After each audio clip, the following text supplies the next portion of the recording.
ফজর পর্যন্ত। আরফাত ওই লো না কেন ধীরে দিলে আসসালামু আলাইকুম ওয়া রাহমাতুল্লাহি ওয়া বারাকাতুহু। আমি আমার ভাই আশরাফুলকে কথা দিয়েছিলাম যে আমি আসি। গত বছর আমার অত্র সংখ্যা শরীফে আমার আসার কথা ছিল, কিন্তু আমি আসতে পারিনি। কারণ আমার ভাই জানে না। আজকে একবারের জায়গায় সে দুবার আমাকে টেলিফোনে যোগাযোগ করেছিল। আমি তাকে উত্তর দিয়েছি, জবাব দিয়েছি, তোমার ওখানে তোমার কেন আমি আজকে বাস্তবে তুমি আনন্দিত, গর্বিত যে কি আমি আমার ভাইয়ের সংখ্যা শরীফে উপস্থিত হতে পেরেছি। আলহামদুলিল্লাহ। উপস্থিত ভাই বোনেরা, আমরা সকলেই আহলে সুন্নাতুল জামাতের অনুসারী। আমি একবার প্রশ্ন করেছিলাম একজনকে, সে উমরা করে ফিরেছিল। সে একজন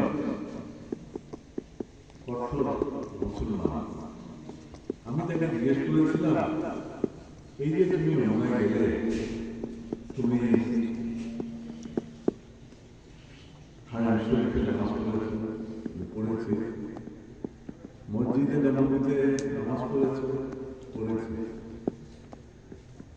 তুমি জানো সে এই ওয়াহাবি না সুন্নি? সে আমার প্রশ্ন উত্তর পাশ কাটিয়ে দিয়েছে। আমরা সকলেই সুন্নি মুসলমান, সকলেই আমরা আল্লাহর সুন্নাত পালন করি। এই ব্যাপারে কারো মনে ন্যূনতম সন্দেহ বা দ্বিধা থাকতে পারে না। আপনার নাম শুনেছেন শেরে বাংলা সাহেব। এই শেরে বাংলা সাহেবকে যে উপাধিটা, এটা আমার বলতে আজকে মাহমুদপুরের সংখ্যা শরীফে বসে বাধ্য হচ্ছে। এখানে কিন্তু আমার মহলটা একটা বিরাট বাজার ছিল। তখন ওখান থেকে এক পাল্লা দূরে বিরাট একটা মাদ্রাসা ছিল। তারা খুব নারাজ যে ওখানে আরেকটি ব্যক্তি শেরে বাংলা নামে ওনারও একটা সংখ্যা শরীফ রয়েছে। সে যাই হোক, এগুলো অতীত ইতিহাস আমি তুলে ধরতে চাই না। তবে হ্যাঁ, আজকে যারা আল্লাহর সুন্নাতের নামাজ পড়ে তাদেরকে আমি বলতে চাই, দেখি জাতীয় হুজুর যারা বের করে তার পিছনে একবার তাদের বুকে হাত দিয়ে জিজ্ঞেস করবেন, দেখি হুজুরকে পাকিস্তান থেকে বাংলাদেশে আনার ব্যাপারে কার অবদান কি ছিল? আমার বড় ভাই সালাউদ্দিন চৌধুরী তখন ইরশাদ সাহেবের মন্ত্রিসভার একজন সদস্য ছিল। উনি উদ্যোগী হয়ে ইরশাদ সাহেবকে বলেছিলেন যে কি ওনারা আসতে হবে। তখন এক শ্রেণীর লোক চরম বিরোধিতা করেছিল সেদিন বাংলাদেশে প্রত্যাবর্তন করা। কিন্তু আল্লাহর বিশেষ রহমত, আপনাদের দোয়া, আমার বড় ভাই আজকে নেই আপনাদের মধ্যে, কিন্তু আমি বলতে বাধ্য, সেদিন আমার ভাইয়ের সক্ষমতা, দক্ষতার কারণে হুজুর এই দেশের মাটিতে আসতে পেরেছিল। আল্লাহর রহমত ছিল আর আমার ভাইয়ের দৃঢ়তা ছিল, সেই কারণে শুনতে যাই ঘটনা চক্রে ৭৭ বছর পার হয়ে গেছে। আমার মনে অনেক ব্যথা আছে, কষ্ট আছে। যারা আজকে হুজুরের লাইভ গুগল মই সবটা করে লেন ভাই অনুসারী, তারা ইসলাম করে অনেকেই এই পৃথিবী থেকে বিদায় নিয়ে গেছে, কিন্তু সকলে এই ইতিহাসটি জানে। আমার মনের বেদনাটা হলো তারা কোনোদিন গত ১৭ বছর আমাদের খবর নেয়, একটু জিজ্ঞেস করে আমার ভালো আছে না মন্দ আছে, আমাদের অবস্থাটা কিভাবে আমাদের দিন কাটছে এই মনেটা দারুণ দেখা। ঘটনাটা তারা তখন খুবই একনিষ্ঠ হয়েছিল। সেটা আমার কোনো আপত্তি নেই, সম্পর্কই থাকে যদি আপনি সেটা বিচ্ছেদ না করেন। আমাদের কোনো অপরাধ ছিল না, অন্যায় ছিল না, কেন জানি তারা আমাদের থেকে অনেক দূরে চলে গেছিল। এই জিনিসটা, এই ব্যাপারটা আমার মাথায় আমার মনে এখানে এসে আমার বুঝতে পারে আমার মনে একটা গভীর টান, হৃদয়ে অনেক বড় ব্যথা।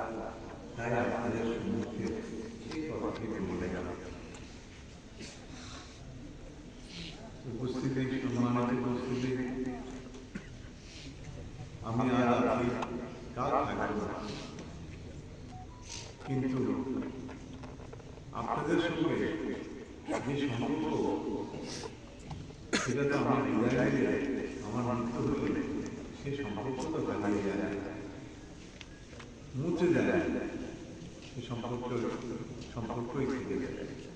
আজকে আমরা নবী ইসলামের কে স্মরণ করি, ওনারা তো পৃথিবীতে নেই, স্মরণ করি কেন? কারণ তাদের সঙ্গে আমাদের আত্মার একটি সম্পর্ক রয়ে গেছে। তাই তাদের জন্মদিন, তাদের মৃত্যুদিনে তাদেরকে আমরা সকলে স্মরণ করি। আত্মার সম্পর্কটা খুবই কঠিন, খুবই কঠিন। এসেছি আজকে আপনাদের মাঝে আমার ভাইয়ের দাওয়াতে। আশা করি আল্লাহর সুন্নাতের জামাতের আমি আমার দাওয়াত যাব এবং ইনশাআল্লাহ তাদের সম্মুখে দু চারটি কথা বলার আমি সুযোগ পাব। সরকার আসবে, সরকার যাবে, আমাদের জমা যাবে, আসবে না। আমরা যেখানে ছিলাম সেখানেই থাকি, আমাদের কোনো পরিবর্তন হবে না। আর বিশেষ কিছু বলার আমাদের সম্মুখে আমাদের দিল্লি থেকে একজন आलम से उनको मुझे कहना है, थोड़ा बहुत उर्दू बोल लेता हूँ, मगर मुज़फ्फर मोहम्मद की झगड़े में चुपचाप हो जाता हूँ। क्या बात है, सुभान अल्लाह, बहुत शानदार उर्दू बोले हैं। सुभान अल्लाह, बस आपके सामने अल्लाह आपकी इल्म में उम्र बरकत अता फरमाए। दुआ कीजिएगा, अल्लाह का मुझे आपकी दुआओं में याद रखिएगा। इंशाअल्लाह मौका हो तो दिल्ली में जाके आपसे मुलाकात। इंशाल्लाह इंशाल्लाह तो हमारा इस्तकबाल है आपका। शुक्रिया तो हमारा विजय আমার আইন যদি আর জনাব আমার ইয়ার করতে